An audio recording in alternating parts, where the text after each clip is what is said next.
ध्यान नाल, वक्त मुख्तसर है, घड़ी दी स्पीड तेज है। मैं अपने उन्वान दी तरफ आ रहा। अल्लाह पाक ने फरमाया इन्ना नहनु नज़्ज़लना ज़िक्रा व इन्ना लहू लहाफ़िज़ून।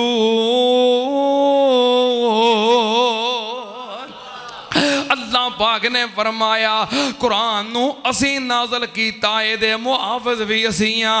मैं ही नाज़ल कीता है ते मैं ही मुहाफ़िज़ हां, मैं ही हिफाजत करना। सुनना ध्यान नाल, कुरान पाक दा मुहाफ़िज़ कौन है? कुरान पाक दा मुहाफ़िज़ कौन है? एक दफ़ा इंडिया दे अंदर दिल्ली दे चौक दे अंदर एक ईसाई आ गया।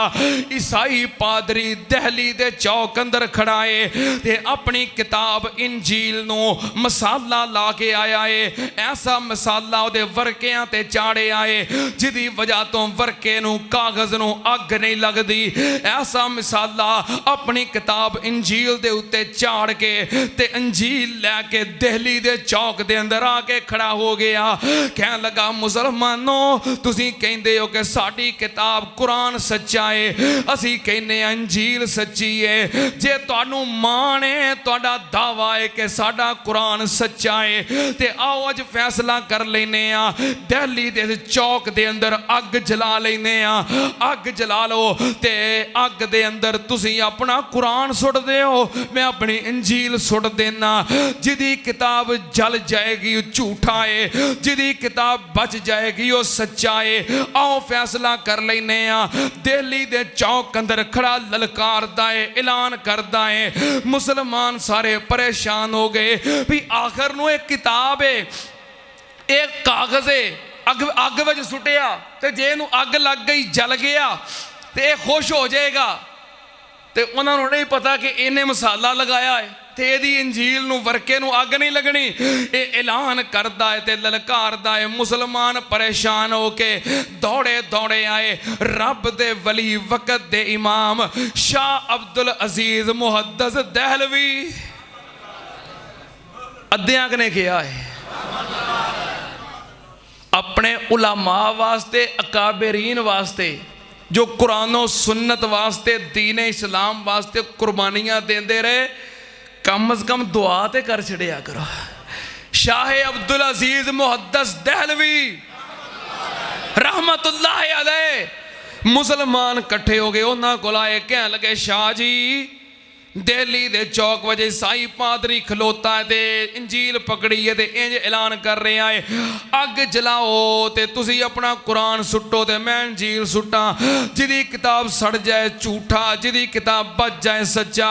शाह अब्दुल अजीज मुहद्दिस दहलवी रहमतुल्लाह अलैह गुस्से नाल उठे, कहन लगे ईसाई पादरी सानू ललकारदा है ते तुसी खामोश बैठे हो। शाह अब्दुल अजीज मुहद्दिस दहलवी रहमतुल्लाह अलैह कुरान पाक नू पकड़िया, सीने न लगाया, पहुंच गए दिल्ली दे चौक दे अंदर। सारे लोग खड़े ने, लोगों का मजमा बनया है। कह लगे हाँ पादरी कर तू की ऐलान करना है। पादरी कह लगा इत्थे अग जलाउने आ, तुसी अपना कुरान सुटो, मैं अपनी अंजील सुटना। जिदी किताब सड़ जाए झूठा, जिदी बच जाए सच्चा। शाह जी फरमान लगे ओ यार कली किताब नू क्यों सुटना है? कुरान पाक दी असी इज्जत करने आ, अदब करने आ, एहतराम करने आ। ये रब दा कलाम है, सानू अपनी जान तो प्यारा है। वो कली किताब नू अग विच क्यों सुटना है? ईसाई पादरी आ जा, जे तेनू मान है दिल्ली दे चौक अंदर अग जला लेने आ। तू अपनी किताब अपने सीने न लगा, मैं अपना कुरान अपने सीने न लगाउना। तू अपनी किताब समेत अग विच छाल मार दे, मैं अपने कुरान समेत अग विच छाल मार देना। जेड़ा किताब सने सड़ गया झूठा, जेड़ा किताब सने बच गया सच्चा। किताब नू अग विच सुटना है ते अपने आप नू पछाण रखना है। किताब समेत छाल मार। दिल्ली दे चौक दे विचों ईसाई पादरी भाग उठिया, कह लगा मैनू नहीं सी पता कि रब दी जमीन ते शाह अब्दुल अजीज वर्गे रब दे वली मौजूद ने। अगर मैनू पता हुंदा ਜਿਹੜਾ ਮਸਾਲਾ ਮੈਂ ਇੰਜੀਲ ਨੂੰ ਲਾ ਕੇ ਆਇਆ ਉਹ ਮਸਾਲਾ ਮੈਂ ਆਪਣੇ ਜਿਸਮ ਤੇ ਵੀ ਮਲ ਕੇ ਆਉਂਦਾ। कुरान दा मुहाफिज कौन है?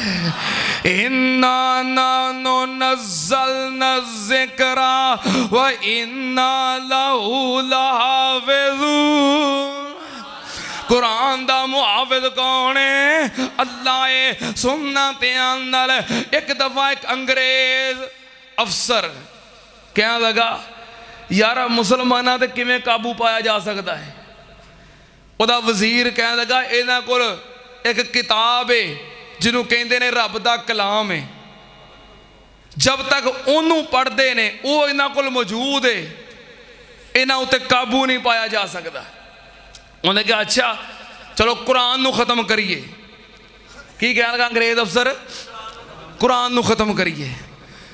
जिन्ने नुस्खे सन कुरान पाक दे सारे जमा किए, मस्जिदां चों, अलमारियां चों, मकतबियां तो, मदरसियां चों जिन्ने नुस्खे सारे उठा ले, कानून बना दिता जिहदे कोल कुरान पाक दा नुस्खा बरामद होया उन्होंने कतल कर दिता जाएगा। सारे नुस्खे उठा ले, जमा कर ले, अग में जला दिते। कहने लगा मैं कुरान खत्म कर दिता है। एक दिन ओदा वजीर सवेरे सवेरे निकलिया, उन्हें वो गुजरदियां एक मस्जिद दे अगों गुजरिया, उन्हें सुनिया मस्जिद दे विचों कुरान पढ़न दी आवाज़ आ रही है। बड़ा हैरान होया, नुस्खे ते सारे खत्म हो गए। ये कौन है जिहड़ा कुरान पाक दी तिलावत कर रहा है? वेखण वास्ते मस्जिद दे अंदर दाखिल होया ते की वेंदा है? एक 9 साल दा बच्चा है ते अखां तो नबीना है। एक 9 साल दा बच्चा है ते अखां तो नबीना है। मस्जिद दे सेन विच खलो के जुबानी कुरान दी तिलावत कर रहा है। अंग्रेज दे कोल आया ते हथ बन के खलो गया। उन्हें कहा साहब जी इस किताब नूं खत्म नहीं किया जा सकता। जिदे मुहाफिज सिर्फ औराक दे सफीने नहीं बल्कि इंसाना दे धड़कते हुए दिल और सीने ने। इहदी हिफाजत वास्ते अल्लाह ने सिर्फ कागजां दे सफीने मुंतखब नहीं कीते बल्कि अहले ईमान दे सीने मुंतखब कीते ने। कुरान पाक दे हाफिज और मुहाफिज छोटे छोटे बच्चे भी मिलणगे, 8-8 9-9 साल दे और 80-80 90-90 100-100 साल दे बुजुर्ग भी मिलणगे। कुरान पाक दे हाफिज और मुहाफिज सिर्फ मर्द ही नहीं बल्कि औरतां भी मिलणगियां। कुरान पाक दे हाफिज और मुहाफिज सिर्फ अखां वाले नहीं बल्कि नबीने भी मिलणगे। क्यों?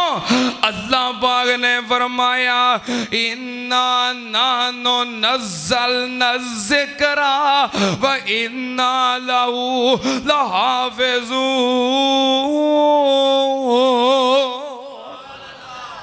परेशान फिरदे हो ना, कोई आंदा मेरा काम नहीं चलता, ते कोई आंदा बीमारी नहीं मुकदी, ते कोई आंदा परेशानी नहीं मुकदी। हर परेशानी दा इलाज रब दा कुरान। हर परेशानी दा इलाज अल्लाह पाक ने फरमाया फी शिफाउल लिन्नास। अल्लाह पाक ने फरमाया कुरान शिफा है। बोलो कुरान। जो अल्लाह ने कह दिता शिफा है तो हुण साडा ईमान और यकीन है कि कुरान वाकई कुरान नूं पढ़ेगा तो इंशाअल्लाह रहमतां और बरकतां हासिल होणगियां। लेकिन तेरा तो सारा दिन वेल नहीं लगता मोबाइल चलाउण तो, फेसबुक ही चलाई होंदा है, व्हाट्सएप ही चलाई होंदा है। अगे तो नैट ऑन करके वेख लो ना, अल्लाह की कसम एक सेकंड नहीं गुजरता कि जिहदे व्हाट्सएप ते कोई ना कोई मैसेज ना आवे। पता नहीं लोग वेले बैठे ने सारा दिन। तुसी 10 मिनट नैट नूं ऑन करके वेख लो, तुहाडा मोबाइल मैसेजां नाल भर जाना है। हर वेले चलो कोई जरूरी गल होई, कोई अहम खबर होई तो दे भी दी, कोई दिहाड़ी च एक अद्धा कोई 2-4 चलो मैसेज कर ले, सारा दिन बैठे ही इसे काम ते ने, उंगलां फेरी आउंदे ने, उंगलां फेरी आउंदे ने। जेड़ी उंगल तू मोबाइल ते फेरना है, अगर ये उंगल कुरान पाक दियां 17 ते फेरेगा, अल्लाह तेरे हालात तब्दील कर देगा। ते तेनू पता है ये जेड़ी तेरी उंगल जिदे नाल वन सवनियां चैटां ते आईडियां ते लिख लिख के सर्च करना है, इस उंगल दे नाल कल की होना है, इस उंगल ने तेरा की हाल करना है। इनू फेसबुक ते ना फेरिया कर, कोई कम दी शै होवे तो ठीक है, इनू रब दे कुरान दे वर्कियां ते फेरिया कर। हाँ क़यामत वाले दिन पता की होना है, अल्लाह पाक ने फरमाया अल यौम नख्तिमु अला अफवाहिहिम व तुकल्लिमुना अयदीहिम व तशहदु अर्जुलुहुम बिमा कानू यकसिबून।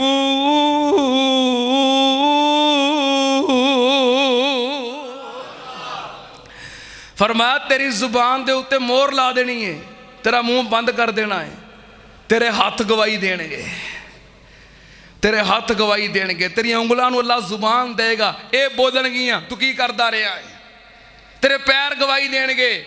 इस वास्ते अपने ना गवाहां नूं अपने हक विच बना, कुरान दियां वर्कियां ते फेरिया कर, कुरान दियां सतरां ते फेरिया कर, ताकि कल नूं तेरे हक विच गवाही देण।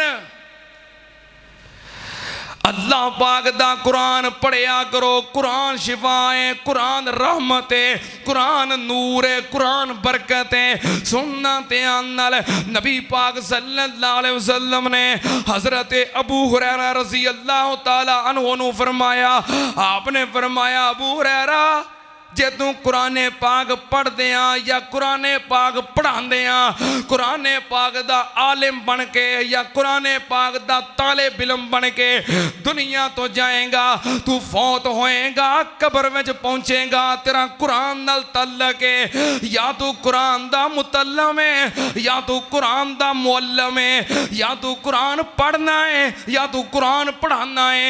नबी पाक ने फरमाया अल्लाह पाक ड्यूटी लगा देने, हर रोज 70,000 फरिश्ता तेरी कब्र दे